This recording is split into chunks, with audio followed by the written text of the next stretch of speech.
هل شبكات الواي فاي المخفية آمنة بشكل كفاية إن ما يتمش اختراقها؟ Absolutely لا طبعا. وده أول ما ندوس انتر الشبكة ظهرت لي من أول تقريبا 10 DOS.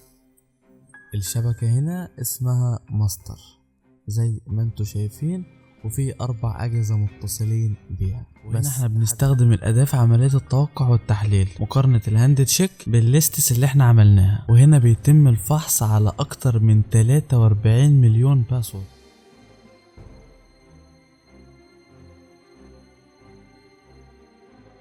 بعد ما خدت وقتها في التحليل طلع لنا الباسورد. نبدأ بقى نفتح تليفوننا وندخل على الواي فاي، نجيب اسم الشبكة اللي عملنا عليها الكراك ونحط الباسورد اللي ظهر قدامنا على التيرمينال. اتصال وجاري الحصول اتصلت معانا وزي الفل. تيوب بقى عشان نجرب الانترنت وبس كده. السلام عليكم واهلا بكم في فيديو جديد هنتكلم فيه عن اهم المتطلبات اللي تقدر من خلالها تقيم نفسك إذا كنت مؤهل إنك تتابع الدورة دي ولا لأ.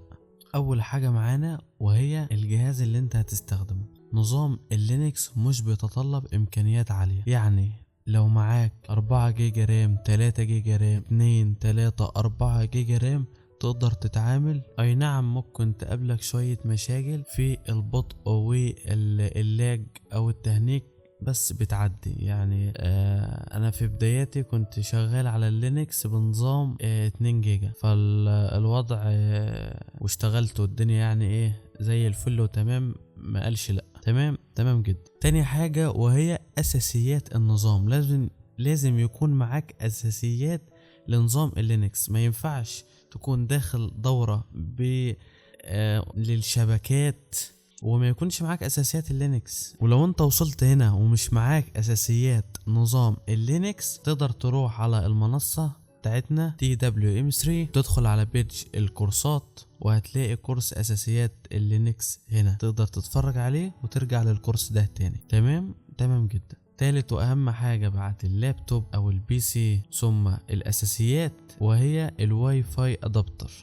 اهم حاجة هنستخدمها في الكورس ده. هقول لكم على البدائل الموجودة حاليا في مصر بسعر رخيص يكفي ويقضي الغرض وزيادة. وبرضه اقول لكم لو انتوا عايزين تجيبوا حاجة اللي هي نجيبها مرة واحدة، حاجة من الاخر لا يعلى عليها. اول واحدة معانا وهي من النوع WN823N، دي سعرها في مصر عامل 550 جنيه. معرفش ليه حاليا مش متاحة، بس لو دورت وبحثت على الفيسبوك هتلاقي تمام. ودي بناء على اراء الناس اشتغلت معاهم ودعمت وضع المينيتر مود وزي الفل. تاني حاجة ودي عن تجربة شخصية، ولكن فيرجن اللي قدامنا دي هي فيرجن 2.3 تي بي لينك، خاصة بتي بي لينك، بس فيرجن 2.3 جبتها وعملت لها باك او رجعتها تاني لانها للاسف لما جبتها ما كانتش بتدعم وضع المينيتر مود. ولما دخلت وبحثت كده وقعدت شوية لقيت ان انت ممكن تنزل لها ملفات من على جيت هاب تخليها تدعم الوضع ده. عملت كده وخليتها فعلا تدعم وضع المينيتر مود لانها، ولكن للاسف ما دعمتش وضع الباكيت انجكشن، يعني بقت مينيتر مود بس من غير حقن، فاذا ملهاش لازمه لو هتجيب فيرجن 2، لكن لو لقيت فيرجن 1 هاتها على طول. تالت حاجه معانا ودي اللي معايا حاليا واللي هنستخدمها في الكورس وهي الالفا. طبعا انا هنا مش محتاج اتكلم كتير، شركه الفا غنيه تماما عن التعريف، شركه لها سمعتها، وفي نفس الوقت اليو اس بي ادابتر بتاعها قويه جدا وامتدادها عالي، والسيت شيبس بتاعها راشق معانا في اي حاجة مش هيقول لا. تمام. طيب دي سعرها في كام؟ هنا على امازون سعرها تقريبا يتخطى 13,000 جنيه. هل في انسان عاقل ممكن يدفع السعر ده او الرقم ده في واي فاي ادابتر؟ او ليه اصلا اللي يخلي سعرها بالشكل ده لانها بتدخل مصر بتتحسب علينا جمارك. تمام. طيب ازاي بقى نتخطى المشكلة دي؟ بكل بساطة لو حبيت، ده مش فرض انك تجيبها، لو لقيت الرخيصة هتقضي الغرض وتكفي والدنيا تمام معانا. طيب ازاي بقى تقدر تجيبها جديدة بتلت سعرها ده؟ ببساطة تدخل عندنا على الستور تقدر تطلبها ببساطة وهتوصلك لحد باب البيت من شركات الشحن الخاصة، وده سعرها 4000، يعني تقريبا اقل، يعني تقريبا تلت تمنها الاصلي. ده لو حبيت انك تستخدمها. وبس، لحد هنا نكون وصلنا لنهاية الفيديو بتاعنا. اشوفكم في فيديو جديد ان شاء الله. سلام. اهلا بكم في فيديو جديد هنتكلم فيه عن اداة الاير كراك. اداة الاير كراك هي اداة تحتها مجموعة من الادوات، واللي هيتم شرحها في الكورس ده بشكل مفصل تماما. مجموعة ادوات بيتم استخدامهم في اختراق الشبكات، نفس فكرة ادوات الاوسنت اللي بيتم استخدامها في الانفورميشن جاذرينج، جمع المعلومات. طيب ايه هما الست ادوات اللي احنا هنتعلمهم في الكورس ده؟ اول اداة معانا واللي هنتعلمها الفيديو الجاي وهي اداة الايرمون NG. والاداة دي فكرتها ان هي بتحول لي كارت النتورك بتاعي من وضعه العادي الى وضع يقبل الحقن، والوضع ده بنسميه مينيتر مود. اول ما اليو اس بي الادابتر بتاعنا يتقلب لوضع المينيتر مود، ساعتها نقدر ان احنا نعمل الباكيت انجكشن.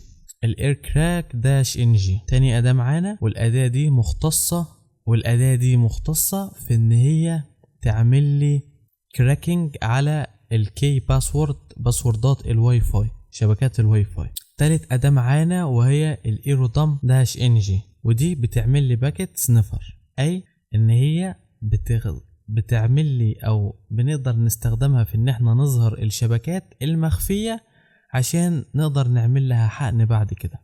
رابع اداة معانا وهي الايروبلاي داش NG، وهنا الاداة الرسمية اللي بنستخدمها في الباكيت انجكشن او وضع الحقن. ووضع الحقن ده يا شباب او الباكيت انجكشن هو هجمة مشهورة بنقدر نستخدمها عشان نعمل دوس اتاك على الشبكة. عدد ريكوستات كتير، غاشم غير منظم، بيقدر يفصل لي كل الشبكات عن بعضها، بيقدر يفصل لي كل الأجهزة المتصلة بشبكة الواي فاي دي. هنتكلم عنه الفيديو الجاي بالتفصيل. ايرباس داش NG الأداة دي بتعمل لي configurate fake access point، أي إن هي بتعمل اتصال وهمية في الشبكة الواي فاي اللي هي الهدف بتاعنا اللي هنعمل عليها الاتاك. اخر اداة معانا الايرو ديكاب داش NG، ودي بتعمل لي فك للانكريبشن او فك تشفير لحماية الراوتر، سواء ال WAP او ال WBE او ال WBA2. تمام جدا. اخر حاجة عايز اقولها هو الباكيت انجكشن اللي بيتم استخدامه مع اداة الايروبلاي، هو نفس فكرة هجمة المان ان ذا ميدل اتاك، هجمة الرجل في المنتصف، ونفس فكرة هجمة الدوس اتاك. بس لحد هنا نكون وصلنا لنهاية الفيديو بتاعنا. اشوفكم في فيديو جديد. سلام. اهلا بكم في فيديو جديد هنتعلم فيه ازاي نوصل كارت الواي فاي الانتنة بتاعتنا في اللينكس ونفعل وضع المينيتر مود الخاص بينا. يلا بينا. طيب مبدئيا احنا هنحط الواي فاي هنوصله باللاب بتاعنا. تمام. هندخل على السيتنج بتاع الفيرتوال ماشين. انا هنا بستخدم فيرتوال بوكس. هدخل على السيتنج وبعدين هاجي على اليو اس بي، وبعدين هفعل المربع بتاع enable USB controller، وهبدأ اختار اليو اس بي سواء 1 او 2، يو اس بي 1 او 2 او 3. ثم هبدأ ان انا اعمل بلس او اضافة ليو اس بي من هنا، واختار اسم الشبكة بتاعتي. انا عارف ان الانتنة بتاعتي ده اسمها. تمام. انا وبختار يو اس بي 2. تمام. بعدين ندوس على اوكي تحت، ثم نفتح النظام اللينكس بتاعنا. هنيجي كده فوق على الديفايسز، ثم اليو اس بي، ثم اعمل علامة صح على اسم الشبكة.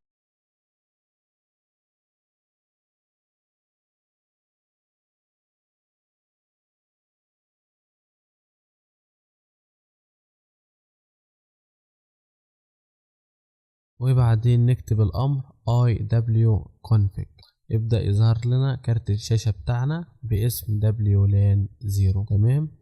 لكن هنا الوضع بتاعه مانج، احنا عايزين نغيره من وضع المانج الى وضع المينيتور مود عشان نقدر نعمل بيه في الفيديو الجاي الباكيت انجكشن. طيب نقلب ازاي وضع المينيتور مود؟ استخدم امر او اداة ايرمون داش ان جي، وبعدين ابدا اعمل تشيكل، يعني بقول له ان اي جلسة محفوظة لا اقتلها لي او وقفها لي عشان نبدأ الموضوع من جديد. بعدين نستخدم الامر ايرمون داش ان جي وبعدين ستارت وبعدين اسم الشبكة بتاعنا WLAN 0،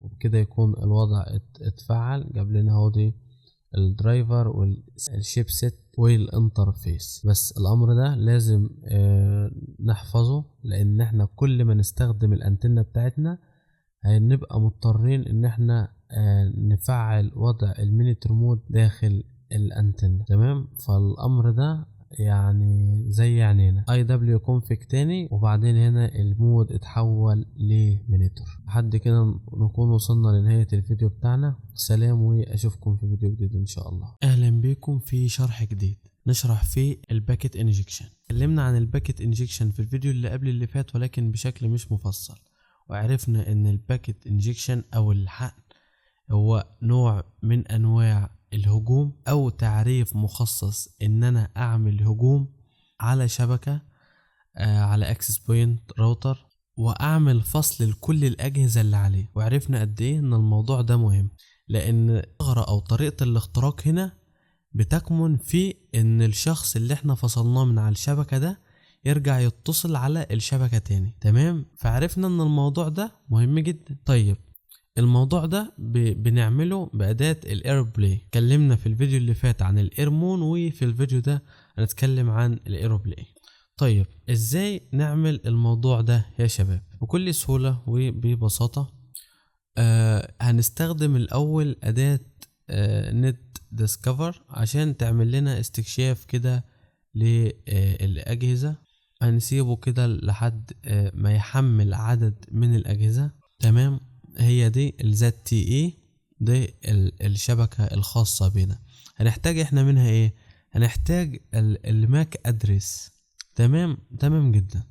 طيب هنستخدم ايروبلاي ونكتب الامر ايروبلاي داش ان جي، وبعدين اسم كارت النتورك بتاعنا اللي هو اسمه WLAN 0 مون، وبعدين داش دوس اللي هو اختصار للدوسنتيكيت، وبعدين بكتب له رقم او عدد الريكوستات اللي انا عايزها تتعمل على الجهاز ده. يعني كده في كأن اكتر من 100 شخص دخل على جهاز الراوتر، فبيبدأ الراوتر انه يطرد جميع الاجهزة دي. الرقم ده عندنا هو الماك ادرس الخاص بالجهاز زي ما انتم شايفين. وعندنا اخر حاجة الا وهي الداش دي هي اهم حاجة في الموضوع. ليه؟ لو ما حذفناهاش الموضوع مش هيبدأ يشتغل معانا الديسنتيكيت. طيب ايه لازمته؟ عندنا جهاز الراوتر فيه حماية. طبعا انا لو ما عملتش الداش دي، يعني انا ما شغلتش الديسنتيكيت، هتبدأ حماية الراوتر تعمل بلوك لحظي. اول ما ادوس على انتر من غير الداش دي يبدأ الراوتر يعمل بلوك لحظي لكارت الواي فاي او الانتنة بتاعتنا. تمام، اذا الداش دي مهمة. اول ما ندوس انتر يبدأ يعمل كده الدوس بتاعنا اكتر من 100 مرة، زي يعني 100 مرة زي ما احنا ما حددنا. تمام كده خلص. طيب اتكلمنا قبل كده في فيديوهات كتير عن ان احنا ازاي نعرف اوامر اي اداة احنا بنستخدمها، وده عن طريق ان احنا نكتب اسم الاداة ايروبلاي داش ان جي، وعندنا داش هيلب بيعرض كل الاوامر الخاصة بالاداة. طيب اللي فات ده اللي حصل ان في اكتر من 100 ريكوست دخل على الراوتر بتاعنا، عمل اتاك، عمل هجوم غاشم على الشبكة، فبالتالي الشبكة عملت طرد لكل الأجهزة أو فصلت كل الأجهزة اللي عليها. تمام جدا. وبس في النهاية خلصنا الفيديو بتاعنا. اشوفكم في فيديو جديد. السلام عليكم واهلا بكم في فيديو جديد. وسؤال مهم: هل شبكات الواي فاي المخفية آمنة بشكل كفاية ان ما يتمش اختراقها؟ Absolutely لا طبعا، وده اللي احنا هنشرحه في فيديو النهاردة. ازاي نظهر شبكات الواي فاي المخفية. هنستخدم أداة الايرودم. يلا بينا. مبدئيا كده هنخلي الانتنة بتاعتنا تدعم وضع المينيت ريموت. انا حبيت بس افكركم في الفيديو ده، اي اداة بعد كده هنستخدمها مش هفكركم، هنبدأ في الشرح بتاعنا على طول. اتفقنا؟ iw config عشان نعرض الانتنة بتاعتنا. المينيتور هنا manage، بعدين اير مون داش ان جي ستارت، واسم كارت الواي فاي بتاعنا اللي هو WLAN او WLAN 0 مون. وبس الانتنة بتاعتنا الوضع بتاعها بقى مينيتور. تمام، نعمل كلير ونظبط الدنيا. الاداة اللي احنا هنستخدمها النهاردة هي اداة الايرودم. تمام جدا. الاول عايزين نعرض الشبكات الواي فاي اللي هي حوالينا. هنا بيعمل لنا الامر ده، بيعمل لنا سكان لشبكات او النتورك اللي حوالينا. ايرودم و WLAN 0 مون اللي هو اسم الكارت الواي فاي بتاعنا. هيبدأ كده يعمل لنا سكان لجميع شبكات الواي فاي زي ما انتم شايفين في الاي اس اس اي دي اسماء الشبكات. عندنا بعض الشبكات اللي اسمها ظاهر بالفعل، وبعض الشبكات اللي اسمها مخفي، اللي اسمها هنا بين قوسين لينث. طيب عشان نعمل اظهار لشبكة الواي فاي احنا هنحتاج ايه؟ هنحتاج التشانل بتاع الشبكة والماك ادرس. والماك ادرس هنا بيتلخص او بيكون ال PSSID، والتشانل اللي عندنا في الوسط ده CH، اختصار CH.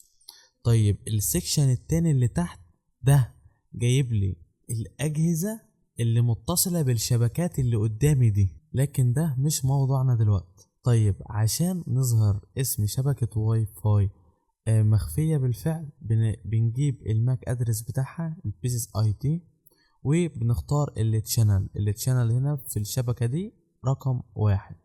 وبعدين بنستخدم الأداة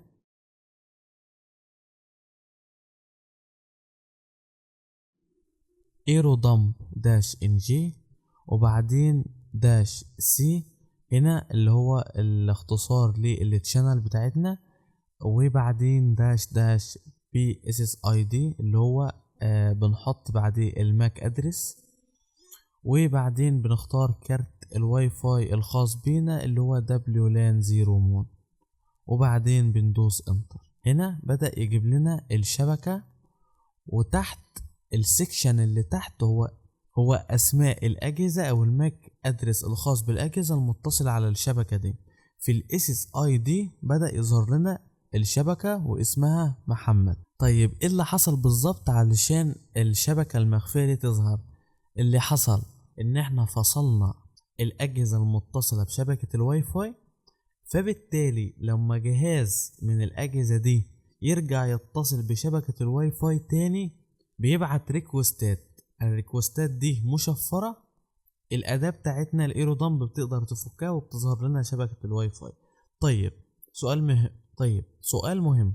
فلنفرض مثلا ان انا عملت فصل لأجهزة الواي فاي لأجهزة التليفونات عن الشبكة، ولكن مفيش حد ماسك تليفونه دلوقتي ومش بيستخدم الانترنت، فهل انا هستناه لحد ما يفتح تليفونه ويبدأ يستخدم انترنت عشان اسم الشبكة تظهر لي؟ اكيد طبعا. هنستخدم اداة الايلو بلاي عشان نعمل هجمة ديسنتيكيشن، ودي اللي اتعلمناها في الفيديو اللي فات. تعالوا نشوف هنعمل الكلام ده ازاي. هنفتح تيرمينال تانية يا شباب، بس الاول تعالوا نفصل الشبكة اللي قدامنا حاليا كنترول سي عشان نبدأ شبكة جديدة. وهنبدأ ان احنا نختار شبكة تانية تكون مخفية زي ما انتم شايفين التشانل بتاعها 1، وخدنا البيسس اي دي او الماك ادرس. هنستخدم نفس الامر ولكن هنشيل الماك ادرس، وطبعا التشانل نفسه هو 1. هندوس على انتر. زي ما انتم شايفين كده الشبكة مخفية، وعدد الاجهزة المتصلة بها حاليا 1، ولكن هو مش فاتح انترنت. بقوا 2، بقوا 3، وكمان هيبقوا 4. لكن اللي حصل ان محدش فيهم بيستخدم الانترنت حاليا. هنستخدم اداة الايروبلاي. هنفتح تيرمينال تانية، وبكل بساطة ايروبلاي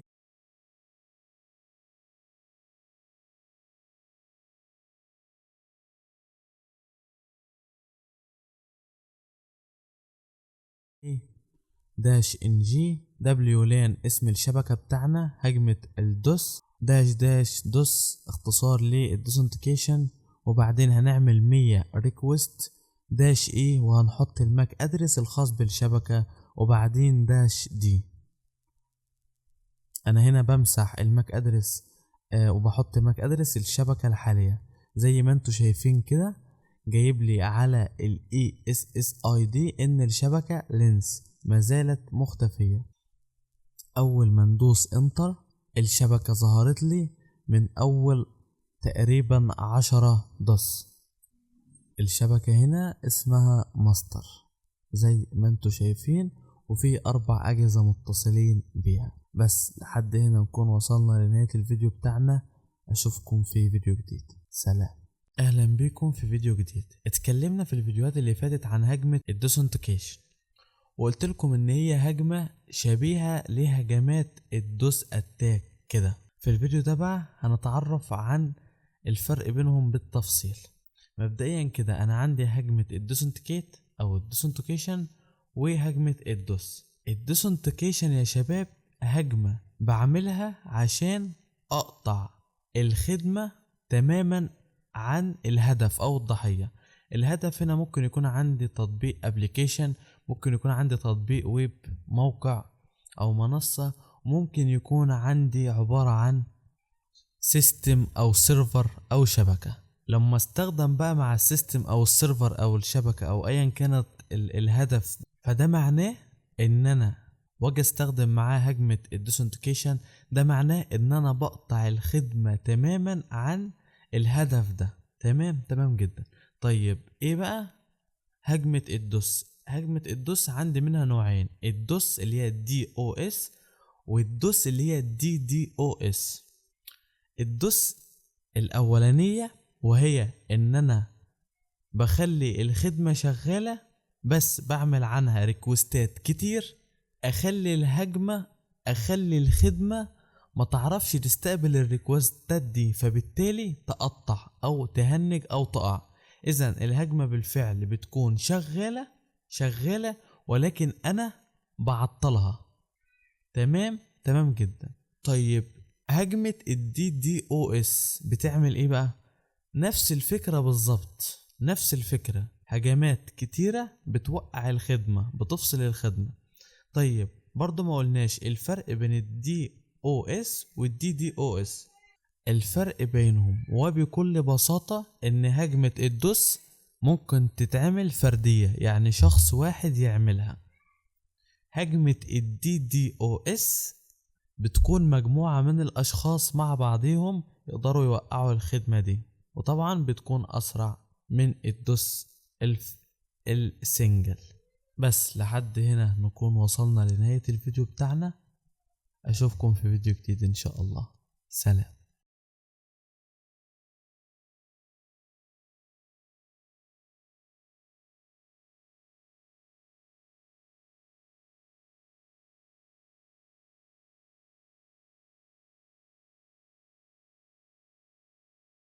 السلام عليكم واهلا بكم في فيديو جديد. الراوتر بتاعنا فيه 3 انواع من الحماية، WEB اللي هي الويب، WBE WBE2. الويب هي حماية ضعيفة جدا وهشة وسهل كسرها، وموجودة في الرواتر القديمة فقط. صعب او نادرا انك تلاقي راوتر حديث في نوع حماية الويب او WEB. لذلك انا ما كنتش عايز اشرح السكشن ده، ولكن انت واجب عليك انك تعرف تكون ملم بكل حاجة. هنتكلم النهاردة عن اختراق او كراك الباسورد واي فاي لو كان نوع الراوتر الانكريبشن بتاعه WEB. وفي الفيديو ده هنستخدم اداة جاهزة على طول اسمها واي فاي تي.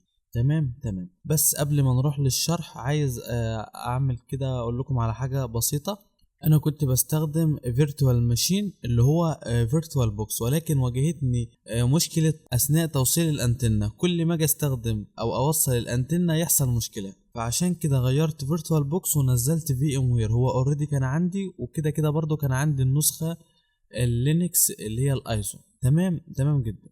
فالموضوع بقى بسهولة. انا حاليا فاصل الانتنة بتاعتي. اول ما ابدا اركبها كده في اللاب بتظهر لي الرسالة دي، بيطلب مني اني اوصلها او موافق على التوصيل. بحدد الفيرتوال ماشين بتاعي وببدا ادوس على اوكي بكل سهولة واي دبليو كونفيج عشان نحول الانتنة بتاعتنا لوضع المينيتر مود، وبعدين اير مون ستارت دبليو لان 0 عشان نخليها تدعم وضع المينيتر مود ووضع الحال.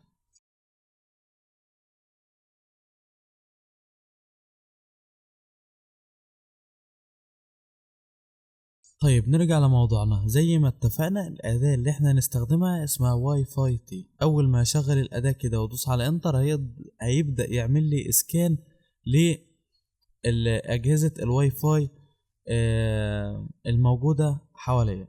الراوتر بتاعي هو أحدث راوتر نازل في شركة وي، اللي هو الأسود آخر إصدار، وممكن أحط لكم صورته في المونتاج. الراوتر ده بكل أسف مفهوش حماية الويب، فانا مش عارف اسجل لكم عليه او اشرح بالظبط. فاحنا هنحاول نوازن الموضوع بصور او سكرينات ايه اللي المفروض يحصل في الوقت ده. وده لعل وعسى ان انت واجهت شبكة الحماية بتاعتها WAP. هنفتح الاداة عادي W واي فاي تي ثم انتر. هيبدأ يعمل لنا اسكان لجميع شبكات الواي فاي الموجودة جنبي.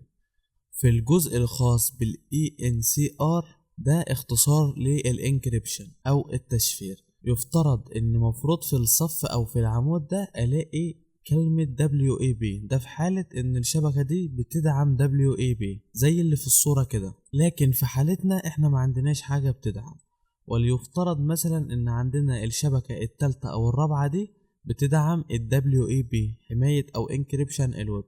فببدأ اعمل ايه؟ هخليه يوقف فحص عن طريق ان انا ادوس على كنترول سي، وبعدين اكتب رقم الشبكة من خلال النمبر عندي من 1 لحد 8. هنا هكتب رقم الشبكة مثلا 1 او 2 او 3 او 4 على حسب رقم الشبكة، وبعدين بدوس على انتر. اللي بيحصل هنا انه بيبدأ يعمل لي السكان، وفي خلال ال5 دقايق الأداة بتقدر ان هي تعمل كراك لباسورد شبكة الواي فاي. وزي ما انتم شايفين في السكرين كده ده اللي بيظهر الاي اس اس اي دي والبيسس اي دي والانكريبشن اللي هو من نوع WAP والهكس كي والباسورد بتاع الواي فاي اللي هو الكي هنا. وبس كده، لحد هنا نكون وصلنا لنهاية الفيديو بتاعنا. اشوفكم في فيديو جديد ان شاء الله. سلام.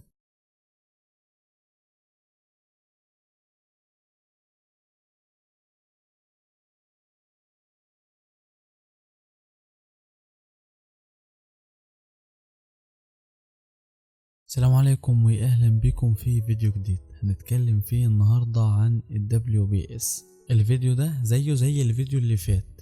الويب قد لا تحتاجه، ولكن لازم او اجباري انك تكون عارف الحاجات دي لمجرد المعرفة فقط. تمام جدا. كان عندنا تطبيق من فترة كده كان اسمه WPA تيستر. التطبيق ده اتعمل علشان نعرف بيه او نفحص بيه الراوتر او نقاط ضعف الراوتر بتاعنا، الا ان تم استخدامه بشكل خطأ، وكان بيستغلوه الشباب ان هم يعملوا اختراق على شبكات الواي فاي القديمة. طيب ازاي الكلام ده بيحصل بقى؟ في الرواتر القديمة كان عندنا حاجة اسمها WPS. هي ما زالت موجودة في الرواتر الحديثة، لكن الفرق ان هي في الرواتر القديمة كانت بتكون مفتوحة من غير باسورد، من غير BIN. فده كانت الفكرة او العبرة ان فعلا الجهاز ده او البرنامج ده كان بيعمل اختراقات ولكن على الرواتر القديمة. طيب ازاي بقى نعمل الموضوع ده بأداة بسيطة زي الواي فاي تي، وازاي اصلا بيتم؟ احنا هنا هنجرب على شبكة عشوائية، تمام، وهنشوف هل الموضوع هينجح ولا لا. طيب هل هو ممكن ينجح وهل لا؟ طبعا، لان مش كل الشبكات قديمة او مش كل الرواتر قديمة، وفي نفس الوقت الرواتر اللي عندها WPS مفتوح مش كله بيكون عامل ليه خانة فاضية او الخانة بتاعت BIN بتكون فاضية. لا، في ناس بتكون عاملة WPS والخانة بتاعت BIN حطت فيها اي ارقام عشوائية. طبعا مش شرط انا اللي احط كصاحب الراوتر، لا الراوتر دلوقتي الجديدة بتيجي لو هتفعل ال WPS بيبقى جايب لك ان الخانة فيها ارقام فعلا عشوائية. تمام جدا. تعالوا بقى نشوف الموضوع ده بيتم ازاي. اول حاجة هنفعل وضع المينيتور مود. نبدأ نفتح الاداة بتاعتنا، كل ده اتعلمناه. وبعدين هنستخدم واي فاي تي. طيب هنا عندنا كلمة او الخانة بتاعت WPS كلها نو نو نو، فانا هفضل ابحث لحد ما الاقي شبكة مثلا يكون فيها WPS يس مش نو. نسيبه شوية كده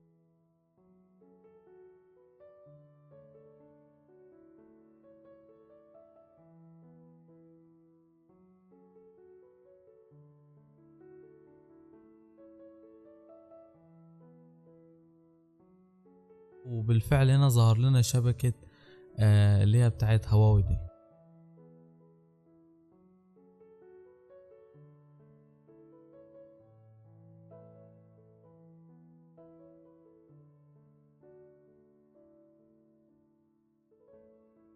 هبدأ اعمل كنترول سي وبعدين اختار رقم الشبكة اللي هو 12.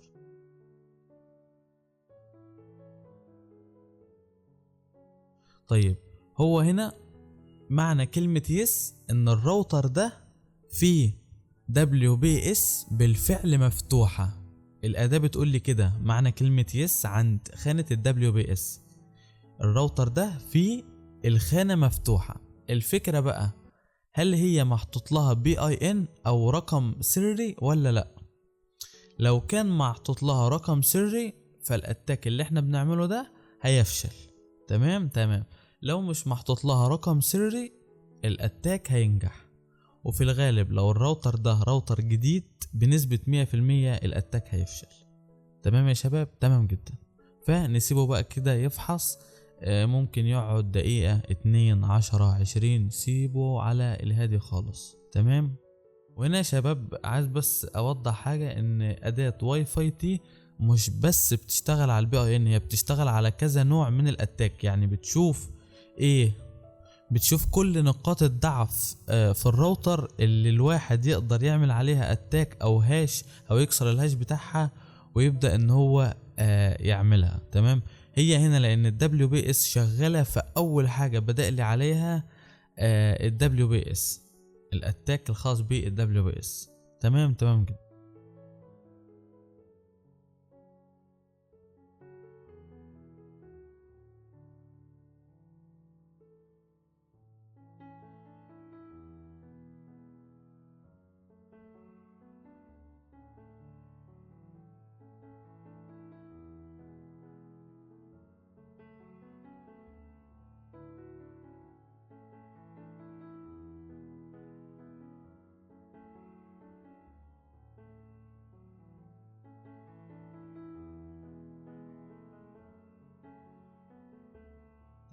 طيب بعد ما سبناها وقت كبير جدا من الفحص ما قدمتليش اي نتيجة، وده معناه ان الشبكة دي ال WPS بتاعها مفتوح ولكنه مقفول ب BIN حاجة زي كده.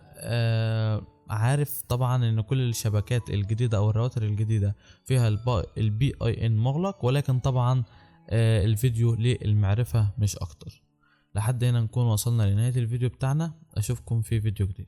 السلام عليكم واهلا بكم في فيديو جديد هنتكلم فيه عن كراك باسورد الواي فاي اللي الانكريبشن او الحماية بتاعته WPA2. فيلا بينا.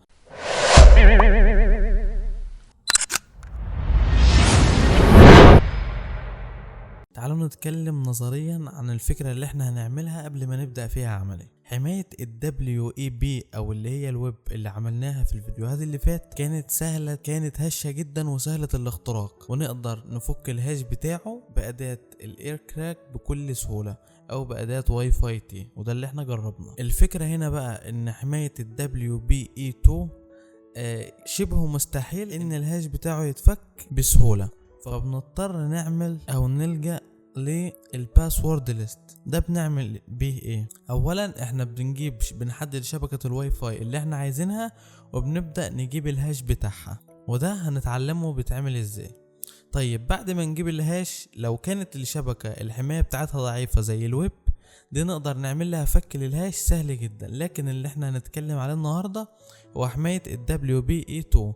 يعني الموضوع بيكون صعب، فبنعمل ايه؟ بنعمل باسورد لستة باسوردات بيكون فيها عدد باسوردات ملايين وقد يوصل للمليارات عادي جدا. وبرضه هنتعلم في الفيديو الجاي ازاي نعمل الباسوردات، ونبدأ نقارن الهاش اللي طلع من الباسورد، الهاش اللي طلع من شبكة الواي فاي بتاعتنا بقائمة الباسورد ليست. اتفقنا؟ عرفنا كده ازاي احنا هنتعامل؟ يلا بينا بسم الله. مبدئيا كده وصلنا الانتنة بتاعتنا الواي فاي ادابتر وبعدين تيرمينال، وهنبدأ نفعل وضع المينيتر مود.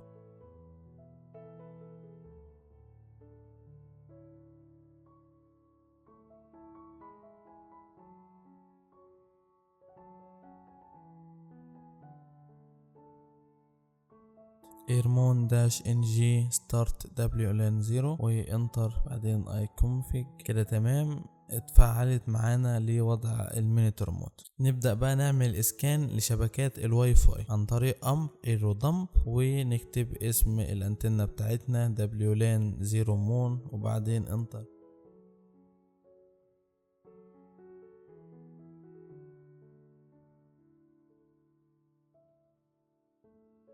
يبدأ يعمل لي اسكان لشبكات الواي فاي.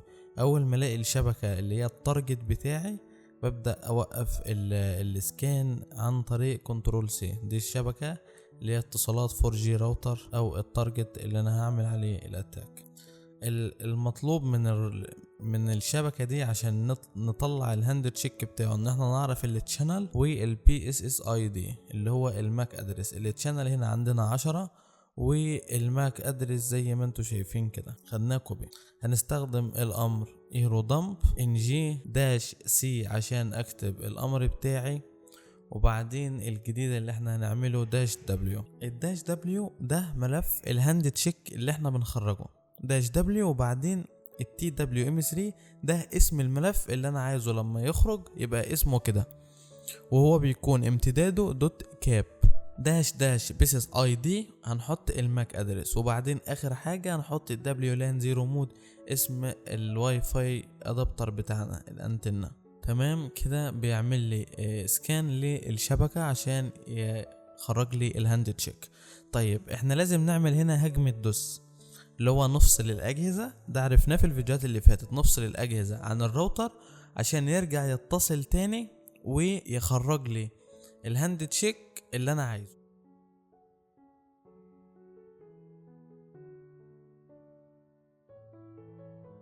تمام، هنستخدم الامر ايروبلاي داش ان جي داش داش دوس 0 داش ايه الماك ادرس WLAN وبعدين انتر.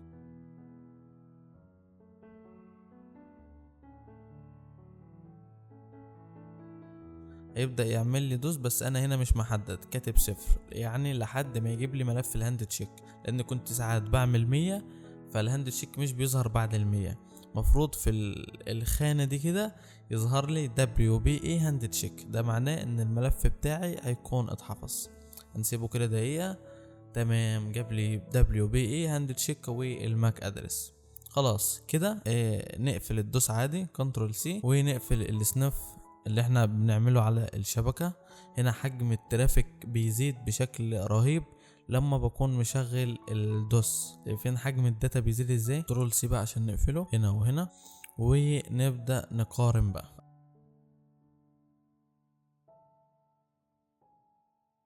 اول حاجة بس نخش نشوف الملف على الهوم، هنلاقي الملف ظهر اهو معانا واسمه TWM3.cap، بيكون بصيغة الكاب. تمام جدا. انا هنا جايب لي 2 في ملفين عبارة عن دوت كاب، واحد انا كنت عامله لسه حالا وواحد كنت عامله قبل ما اسجل الفيديو، فعادي يعني. الملف بيفتح على اداة الواير شارك، واقدر اغير امتداده لاي امتداد تاني انا عايزه. الاس برضه عشان نعرضه من هنا، هنلاقي الملف اهو زي ما انتوا شايفين كده. طيب الخطوة دي بقى ان احنا هنعمل ملف الوورد ليست. انا هنا بشرح بشكل مفصل للشرح.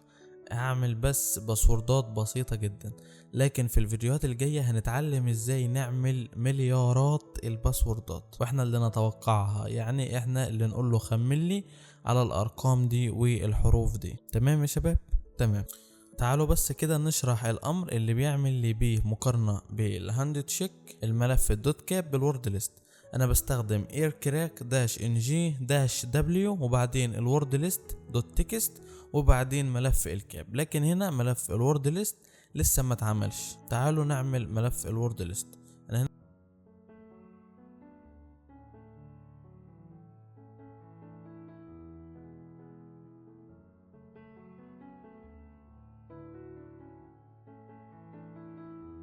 هعمله عادي خالص ملف تكست، وهكتب هنا باسوردات عشوائية. ده يا شباب لمجرد الشرح.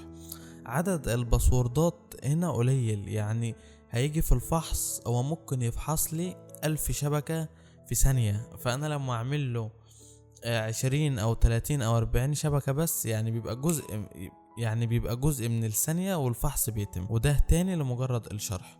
أنا هنا عملت شوية باسوردات، ومن ضمن الباسوردات دي هو الباسورد الحقيقي للشبكة.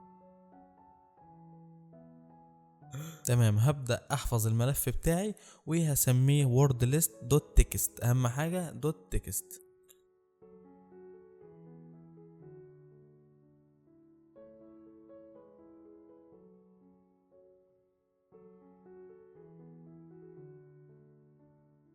نرجع نستخدم الامر تاني الاركراك وبعدين انتر. يفترض الفحص عمل لي اسكان في ثانية اقل من ثانية طبعا، لكن في الفيديو اللي جاي هوريكم ازاي الاسكان ده بيطول لما بنبدأ نعمل توقع لباسوردات كبيرة وكتيرة جدا. طيب حاجة اخيرة برضو للشرح وللفهم. تعالوا بقى نشرح الاداة دي عملت ايه بالظبط. مبدئيا الاداة دي طلعت لي الباسورد وعملته لي على شكل باينري كود في ملف اللي هو الدوت كاب. تمام جدا. يعني مثلا الباسورد اللي طلع قدامي ده اللي هو الاي ذات اي سي، فلنفرض ان هو على الباينري كود طلع لي 01 اي 0 سي اف، اي ارقام عشوائيه. اللي بيحصل هنا ايه بقى؟ لو الحمايه بتاعتي الويب ضعيفه بيبدا يتعمل الهاش بتاع الباسورد بيكون ضعيف وبيقدر يتفك بسهوله. لكن لما تكون حمايه WPA2 اللي بيحصل ان انا بعمل ملف وورد ليست، وكل باسورد لو انا عندي في ملف الورد ليست ده 10 مليون باسورد، فكل باسورد من الباسوردات دي بيتعمل له برضو ملف هاش، ملف باينري.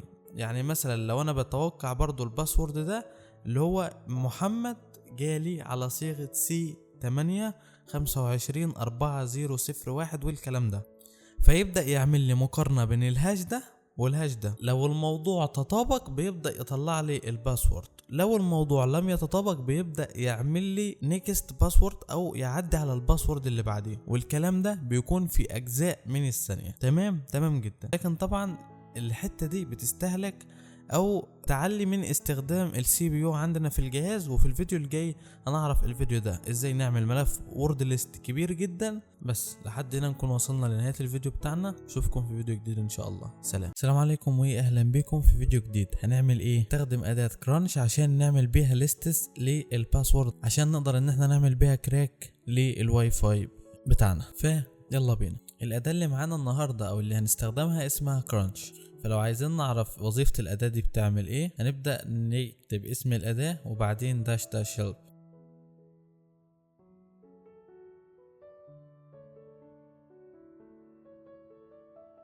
بقول لك كده ان الأداة بنبدأ نكتب كرانش وبنعمل المينيمم والماكسيمم. المينيمم يا شباب هو اقل رقم ممكن الواحد يكتبه، فانا اقل رقم ينفع اكتبه في الباسورد بتاع الواي فاي هو 8 ارقام.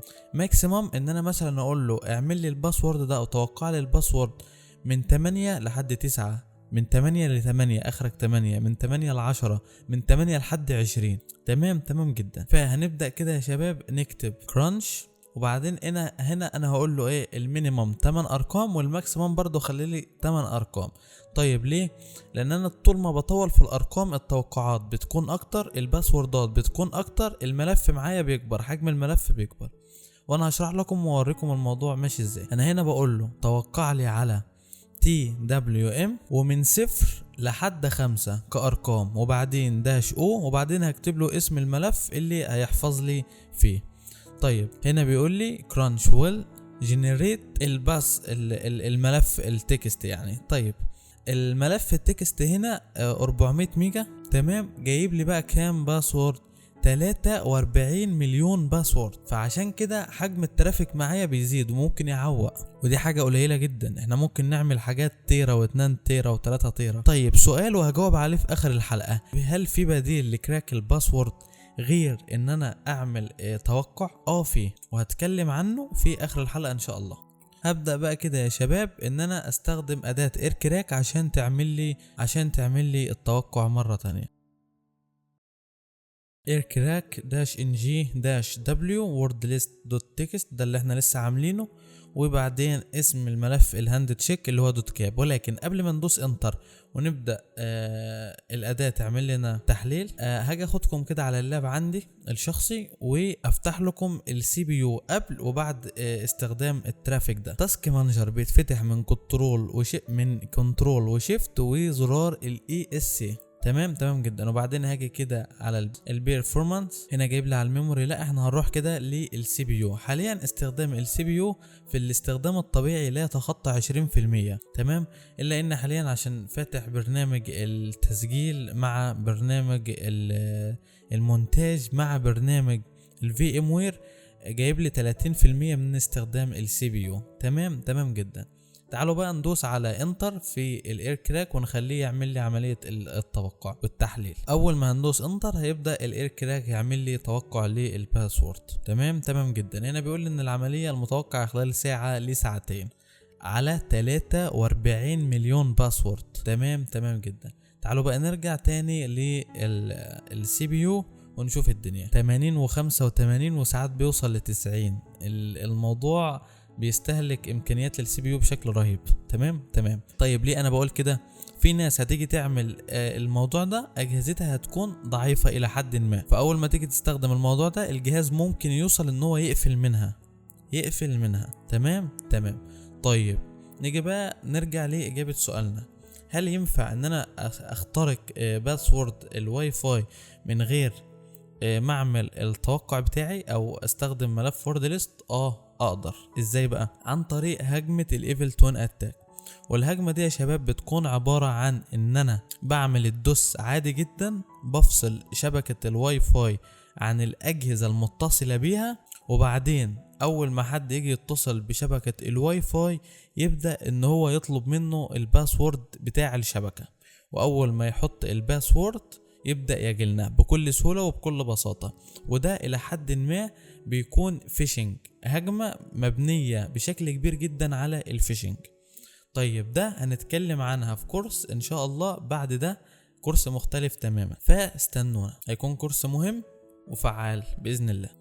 ومش بس كده، كمان هنتكلم عن هجمة المان ان ذا ميدل اتاك. والهجمة دي اللي انا بقدر احدد الاجهزة المتصلة على الشبكة بتاعتي بعد ما اخترقها، وابدأ اخد الاجهزة دي واعمل عليها تحليل ثم ادوس وابدأ افك الهاند تشيك بتاع الاجهزة دي واعمل اختراق على الاجهزة ذات نفسها، الاجهزة المتصلة بالشبكة. ودي برضه هنتكلم عنها في كورس تاني مختلف. نرجع لموضوعنا.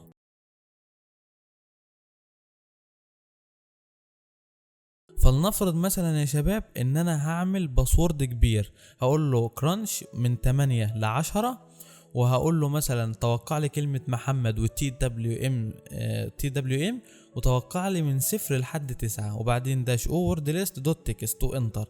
هيبدأ كده يجيب لي ان الملف ده لو اتعمل هو حجمه 37 تيرا بايت. ده يعني انا جهازي كله على بعضيه تيرا ونص، فالموضوع جبار جدا. وهنا عدد اللاينز او الكلمات او الباسورد اللي مكتوب ده، اللي يعرف يقرأه يبقى يكتبه لي في التعليقات او في تعليقات الكورس. طيب نحل المشكلة دي ازاي؟ هل ان احنا نقدر نعمل الترافيك يكون بين اداة او التحليل، الترافيك او التحليل، ويكون بين اداة الكرانش مع الاير كراك واحنا اوت وجهازنا اوت، يعني ما يتحفظ الملف ده على جهازنا؟ ينفع. ازاي؟ مبدئيا بس كده انا هلغي التحميل ده عشان انا ما عنديش اصلا مساحة على الجهاز لده كله.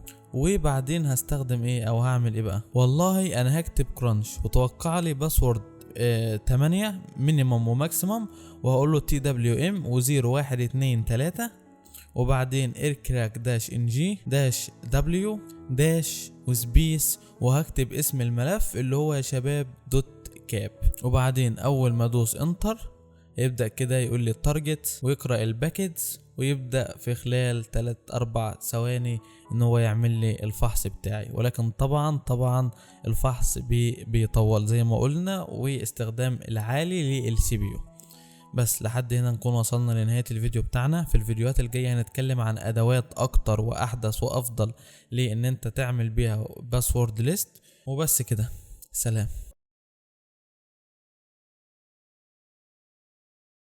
السلام عليكم واهلا بكم في فيديو جديد اتكلم فيه عن أداة، والأداة دي وظيفتها ان هي بتاخد معلومات مننا تبقى احنا عن واي فاي الضحية او التارجت بتاعنا، وتبدأ تطلع لنا ملف باسورد فيه من 1000 ل 2000 باسورد. ودي نسبة حلوة جدا عشان أداة الاير كراك ما تطولش في عملية الاسكاننج. ده اللي احنا هنتعلمه النهاردة.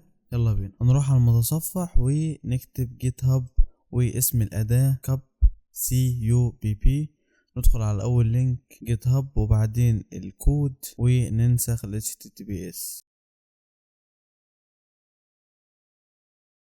نرجع للتيرمينال جيت كلون GIT كلون وبعدين اسم الأداة. في ثانيتين 3-4 خلصت الانستول أو التحميل. الاس عشان نعرض الملفات الموجودة على الهوم. ظهر لنا كده اسم الأداة اهي. عشان نفتح الأداة CD واسم الأداة.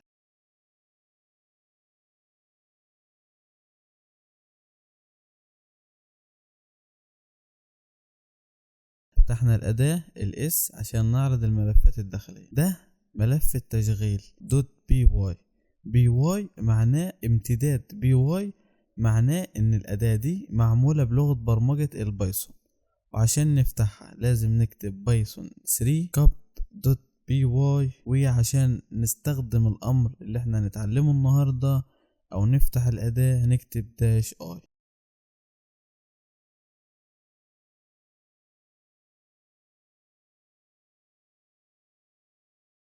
وهنا بقى يا شباب هياخد مننا معلومات عن التارجت او الضحية، ويبدأ ينشئ لنا ليها ملف باسورد. تمام جدا. هنا اولا بيسألنا عن الفيرست نيم، وكتبت مصطفى. سير نيم هو اللقب او الاسم التاني للشخص. انا كتبت هنا كيكا. والنيك نيم هو اسم الشهرة او اللقب، فكتبت ويكا.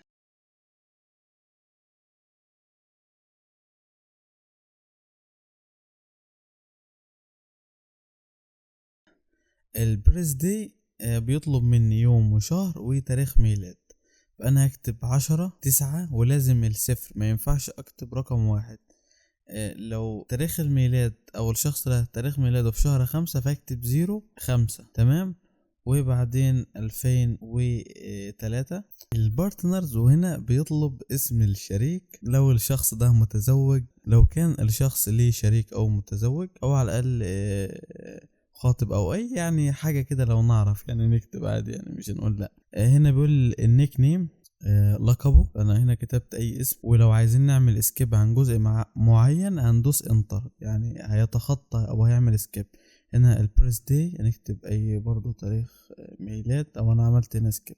طيب هنا بيطلب مني التشيلدرن لو انا او الفيكتيم او الضحية ده عنده طفل. فانا هنا سميت محمد والنيك نيم مو، وكتبت تاريخ الميلاد 5/5/2020. هنا بيطلب مني لو كان عنده حيوان أليف اكتب اسمه هنا. وهنا بيطلب مني لو كان عنده اسم شركة اكتب اسم الشركة هنا. وبيطلب مني هنا do you want add some keyword about the victim. اقول له yes. هنا هيطلب مني ان انا اكتب كلام او words، كلمات يكون الضحية بيحبها. والكلمات دي مثلا ما اتذكرتش في الليست او الليستات اللي خدها مني فوق دي، فانا هبدأ اكتبها هنا. فمثلا انا كاتب ان الشخص ده بيحب كلمة هاكر، وبيحب زمالك، وبيحب شيكابالا بما انه زملكاوي. هنا بيقول لي do you want to add special charts at the end of word، يعني حابب ان انت تحط علامات ترقيم في نهاية الكلام. برضو هدوس على حرف الواي يس. علامات الترقيم زي التعجب والاد والشباك والدولار والعلامات دي. هنا بيقول لي do you want add some random number at the end، يعني عايز تحط ارقام عشوائية في اخر كلمات المرور دي، فهقول له برضو يس. هنا بيقول لي let's mode، يعني خلاص هينشئ لي 1337 باسورد. نسبيا هي قليلة جدا وحلوة جدا، تمام. احلى من ان انا اطلع مليارات بدون فائدة، مليارات من الكلمات او الباسوردات. بس هندوس على حرف الواي وانتر وحرف الواي التاني.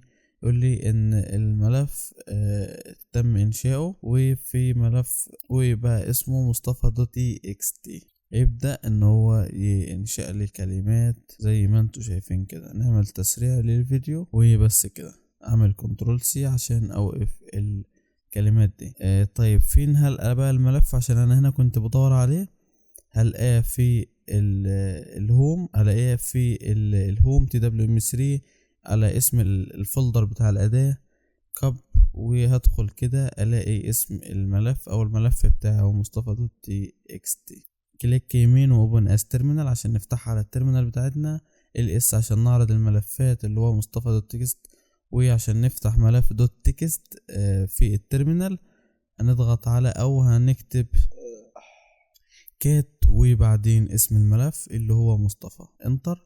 يبدأ يعرض لي كل الكلمات اللي انشأها لي. بس لحد هنا نكون وصلنا لنهاية الفيديو بتاعنا. اشوفكم في فيديو جديد ان شاء الله. سلام. السلام عليكم واهلا بكم في فيديو جديد. طبعا بعد ما خلصنا كل ادوات الايركراك في الفيديوهات اللي فاتت، ممكن تكون اتلخبطت. طبعا ممكن تكون اتلخبط.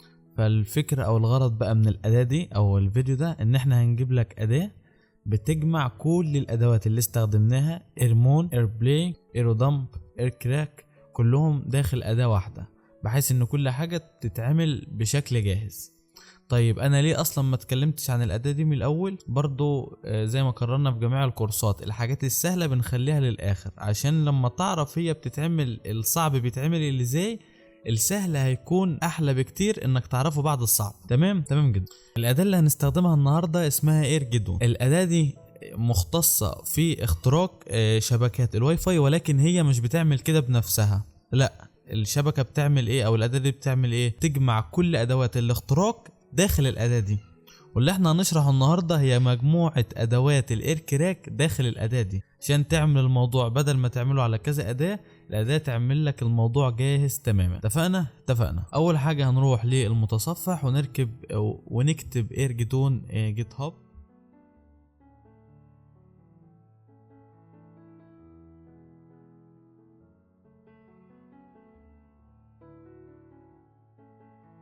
ناخد الكود بتاع الاداة،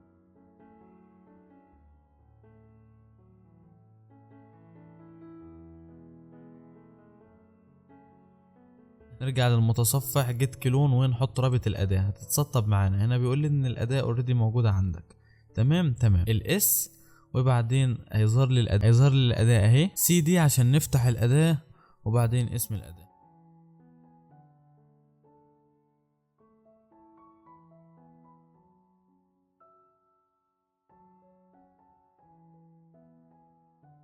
الاس عشان نعرض الملفات اللي داخل الاداة، نعرف الاداة دي معمولة بلغة ايه.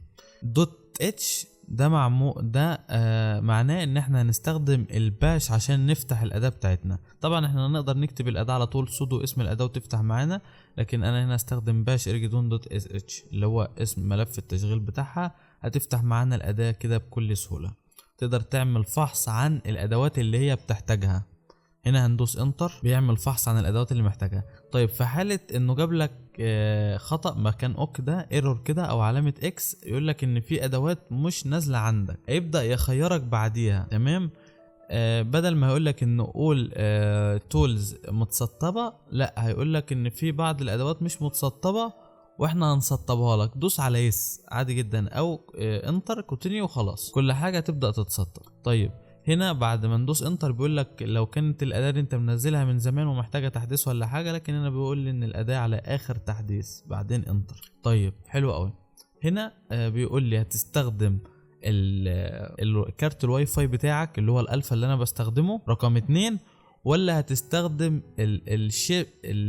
الشيب سيت بتاع كارت الانتنة كارت الانتل بتاعك. طيب للي مش عارف، في بعض كروت الشاشة يا شباب بيكون فيها عدد شيب سيت كبير جدا زي كارت الار تي اكس. كروت الار تي اكس اللي هي الحديثه بيكون فيها عدد شيب سيت كبير، فبالتالي ما بتحتاجش ان انت تستخدم كارت واي فاي او تستخدم الفا او كل الحاجات دي. لا الجهاز بيكون فيه وي اوتوماتيك في كده في كده احنا هنا نستخدم اللي هي دبليو لان التانية. طيب بس قبل ما استخدم كارت الشاشة هبدأ ان انا اوصل الكارت بتاعي واديله وضع المينيت ريموت اللي هو عن طريق الايرمون.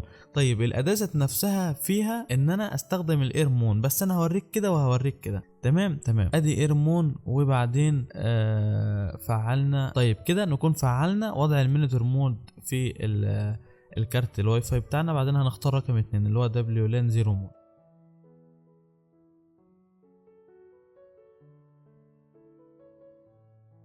هنا بقى عندنا الاختيار رقم 1 اللي هو لو عايز اعمل اكزيت للسكريبت او اقفل الاداة، سيلكت انذر نتورك انترفيس. يعني هختار مثلا كارت الواي فاي الخاص بكارت الشاشة او الالفا بتاعتي اللي انا مستخدم اللي شرحناها من دقيقة. تاني حاجة اللي هو لو انا عايز افعل وضع المينيت ريموت اهي موجودة جوه الاداة. يعني لو اخترت كده رقم 2 هيفعل لي وضع المينيت ريموت بكل بساطة، لكن احنا فعلناه. طيب ايه نوع الاختراق اللي احنا هنستخدمه؟ احنا هنستخدم الهاند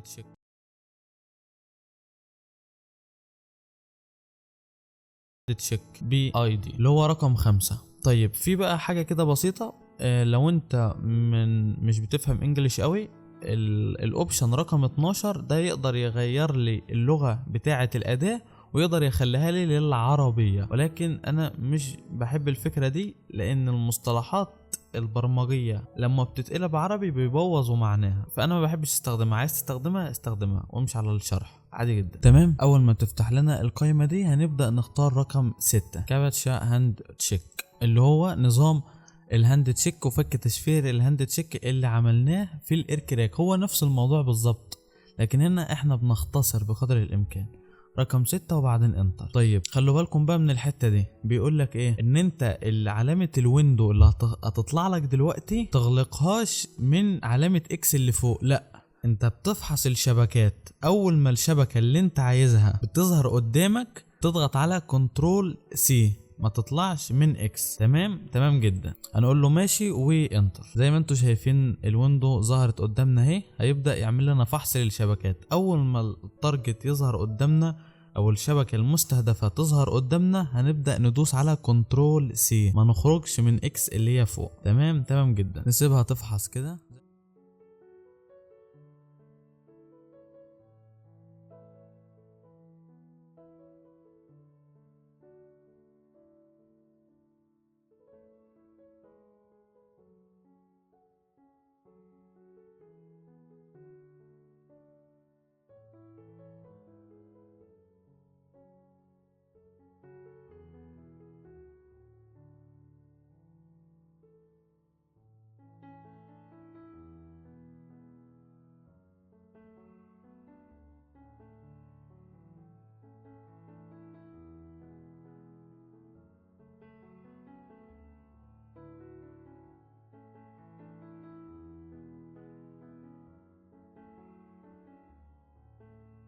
زي ما انتوا شايفين ظهرت لي الشبكة اللي انا عايزها اللي هي محمد، الشبكة اللي قبل الاخيرة.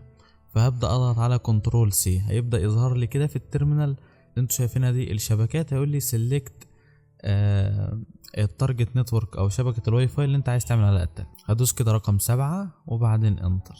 هنا بيقول لي دوس على انتر، دوسنا على انتر.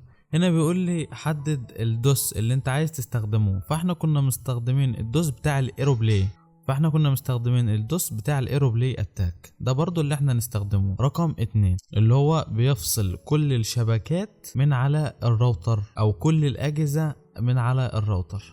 هنا بيقول لي حدد عدد الثواني اللي انت عايز ان الشبكات دي تتفصل عن الراوتر وملف الهاند تشيك يطلع. تمام جدا. فاحنا هنبدأ مثلا نكتب اي حاجة، انا هكتب 60 ثانية كافية جدا وبعدين انتر. بيقول لك برضو ما تعملش ما تقفلش الويندو اللي هتطلع لك دي الا من كنترول سي. تمام. زي ما انتم شايفين كده بعد 5 ثواني تقريبا ال WPA هاند تشيك بدأ خرج معانا اهو فوق.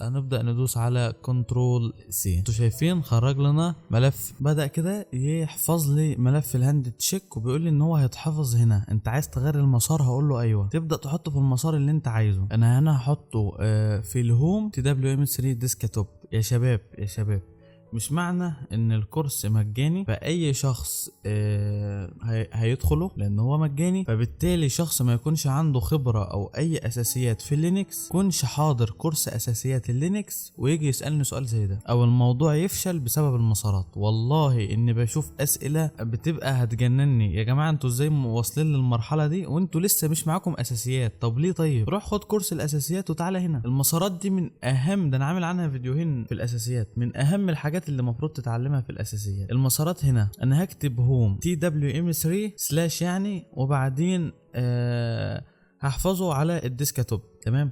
يجي واحد ياخد لي سكرين من الكود ده ويقول لي ما اشتغلش معايا. طب ما هو طبيعي انا مثبت اللينكس بتاعي اسمه TWM3 على اسم القناة والتيم، مش عندك TWM3. تمام. معلش الموضوع مضايقني شوية لان جاني اسئلة كتيرة جدا على كورس الاختراق بالميتا سوبليت اول ما 12 مجاني. كل الاسئلة عبارة عن كده المسارات. انا هسمي الملف TWM3.cap. لازم الامتداد بتاعه يكون .cap.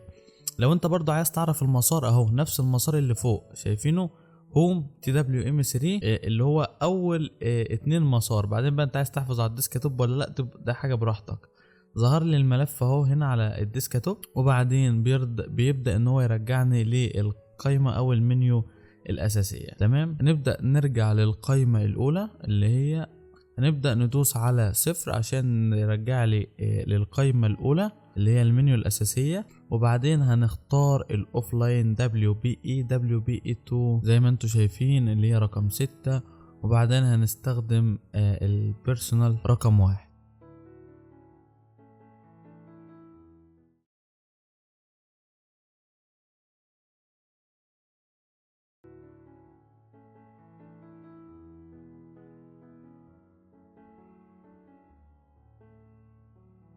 هنا بقى هنقف شويتين. اول منيو اللي معانا اللي هو فيه اختيارين، واحد ان انا هستخدم الايركراك بس وانا هكون اوريدي عامل ملف باسوردات او ليست باسورد، والتاني هو اللي بيقول لك استخدم ايركراك مع اداة كرانش، وده كنا اتعلمناه في فيديوهات فاتت. فانت تقدر تعمل دي وتعمل دي. طيب نيجي بقى لتاني حاجة الا وهي الهاشكات. يا جماعة أداة الهاشكات أداة خرافية. أغرب سؤال هيجيلي دلوقتي، طب ليه ما تعلمناهاش أو ما استخدمناش أداة الهاشكات؟ وإيه الفرق بينها وبين الإيركراك؟ نفس الوظيفة. كراك بيتوقع لي أو بيفحص لي الهاند تشيك بملف أو لستة الباسوردات. تمام كده؟ تمام جدا. الإيركراك الهاشكات بتعمل نفس الموضوع، ولكن الإيركراك بتستخدم لي CPU يعني البروسيسور بتاع الجهاز. CPU. اما الهاشكات بتستخدم GPU يعني بتستخدم كارت الشاشة الخارجي. حاجة في منتهى السرعة. الاداة ايركراك لما تيجي تعمل لي فحص في ملف باسورد فيه مليار باسورد وتاخد فيه 4 ساعات، الهاشكات هتعمله في 4 دقايق 5 دقايق بالكتير قوي. ليه؟ لانها بتستخدم الجي بي يو كارت الشاشة الخارجي. وعشان الموضوع او نبدا ان احنا نستهلك الجي بي يو بتاعنا بالاداء بتاعه الكامل، بنبدا نستخدم الاداة دي على الويندوز الاصلي مش على اللينكس. طيب انا حببتكم في الاداة بكلامي، عارف ليه بقى ما استخدمتهاش؟ لان الاداة حاليا فيها مشكلة. تقدر تدخل على اليوتيوب، تقدر تدخل على جيت هاب، لينكد ان، تليجرام، تبحث على الاداة، هتلاقي فعلا ان الاداة في الوقت الحالي اللي انا بصور فيه الكورس ده فيها مشكلة. ومعنى ان اقول لك فيها مشكلة، فاذا انا جربت كل حاجة تتخيلها، كل حاجة تتخيلها انا جربتها فعلا. ولكن وعد مني لو الاداة دي اشتغلت او المشكلة دي اتحلت في اسرع وقت، هصور لكم عنها فيديو وهيتسجل ويتصور وينزل والكورس يتعدل ويكون قبل الفيديو ده في حالة ان المشكلة اتحلت. ما اتحلتش يبقى خلاص هنشتغل على الايركراك عادي كده. نرجع بقى لموضوعنا. احنا هنا هنستخدم، عندنا خيارين، ان احنا نستخدم الايركراك بس او الايركراك مع كرانش. لا انا هعلمكم هنا او نستذكر كده ان احنا هستخدم رقم واحد عادي جدا، واروح اعمل باسورد ليستد باسورد من الكرانش في تيرمينال خارجيه. فانا كده هختار واحد. هو حفظ ملف الهاند تشيك عنده في الاداه، فبيقول لي عايز تختار ملف الهاند تشيك اللي هو موجود على الديسكتوب اللي هو دوت كاب امتداده، هقول له يس. حرف الواي هيقول لي هتستخدم الاتاك على نفس الشبكه اللي هي البي اس اس اي دي بتاعها اوله 50 واخره 74، اقول له برضو يس. هنا بيقول لي احط الدايركتوري بتاع ملف الكرانش. طيب انا هعمل ملف باسوردات او لستة باسوردات جديده. ينفع ان احنا نعملها بالاداه، ولكن انا هعملها خارجيه. دايما انا بختار الصعب، انت ممكن تعمل السهل عادي برضو. انا هنا يا شباب هقول له اختار لي الكرانش او اعمل لي اداه من 8 باسوردات مينيمم وماكسيمم، واختار لي تي دبليو ام ومن 0 لحد 3، وبعدين داش او واسم ملف التكست محمد دوت تكست. عمل لي الاداء، اختار لي هنا حوالي نص مليون باسورد او 5 مليون، اسف 5 مليون باسورد و700 الف. وزي ما انتم شايفين الملف اتحفظ هنا في التكست ده. هنجيبه هنا على الديسكتوب.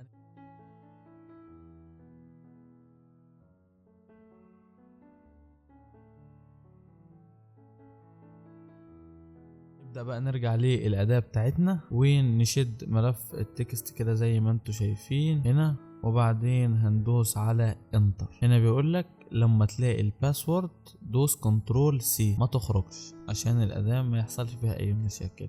يقعد كده يفحص لي.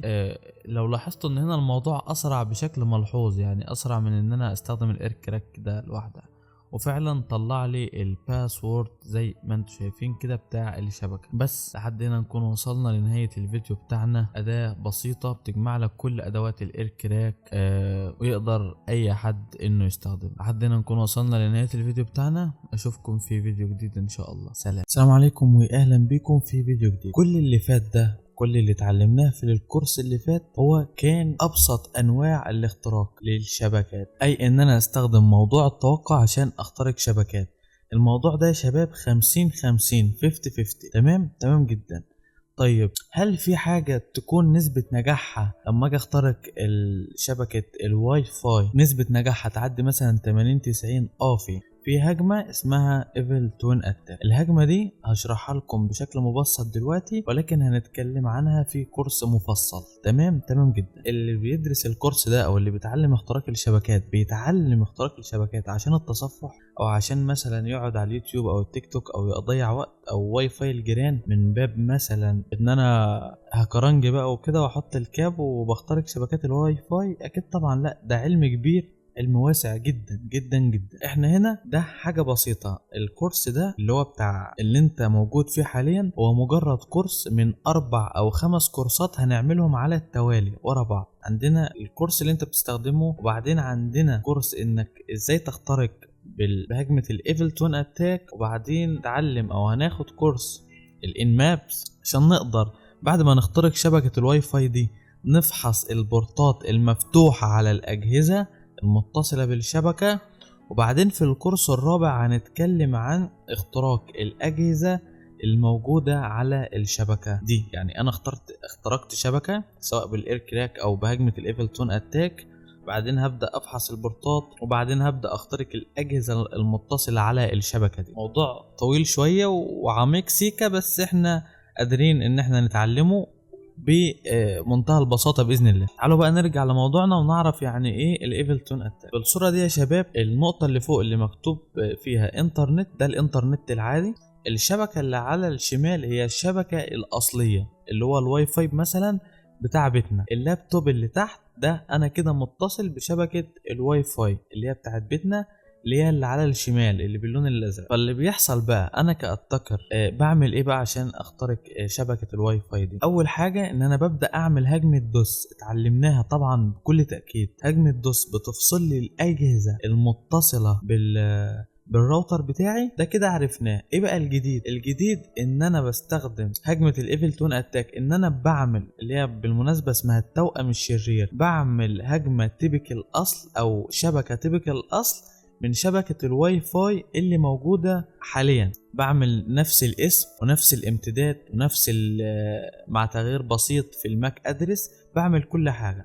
فيبدأ جهازك ينفصل لان انا عملت هجمة دوس. اول ما جهازك ده يتفصل انت هتحتاج ان انت تشغل النت، او اللابتوب بتاعك هيحتاج ان هو يفتح النت. طبعا هيروح للراوتر الاصلي اولا، هيلاقي معمول عليه هجمة دوس، هيعمل ايرور فمش هيتصل. تمام.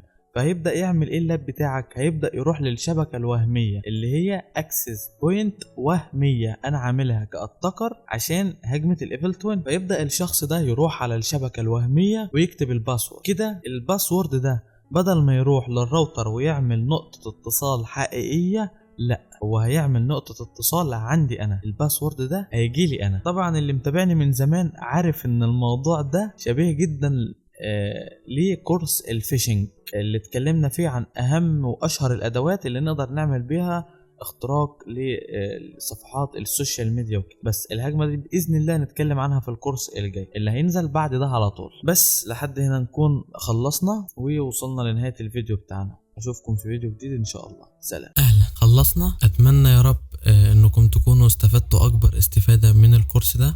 تاني حاجة اتمنى برضو يا رب انكم ما تستخدموش الكورس ده في اي غلط، لان لو القانون مش هيشوفنا فربنا بيشوفنا ودي تكفي.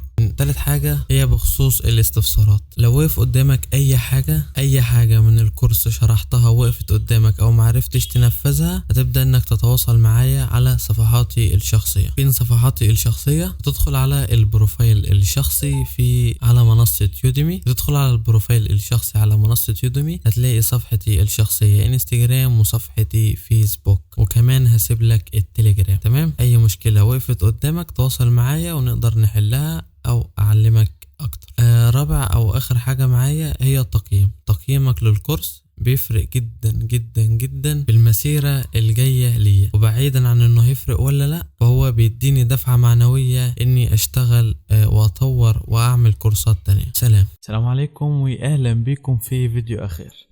اولا انا عايز احييك يا بطل على وصولك للجزء ده من الكورس وان انت خلصت الكورس. الحاجة التانية اللي جاي اقولها لك هو ان تقييمك بيفرق معانا، وان سواء استفدت فعلا من الكورس او ما استفدتش او في اي غلطة او حاجة ما عجبتكش في الكورس، رأيك يهمنا. ليه؟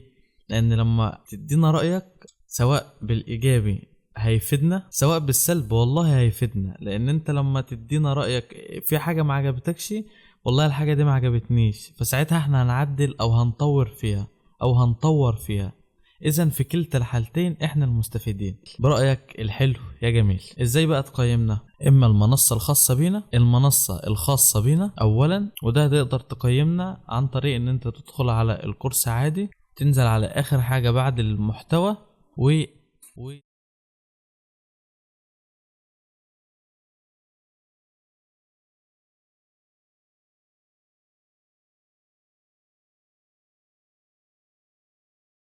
تدوس على رايت ريفيو، تبدأ تعلم هنا وتقول رأيك او تعليقك هنا، ثم تدوس على اد ريفيو.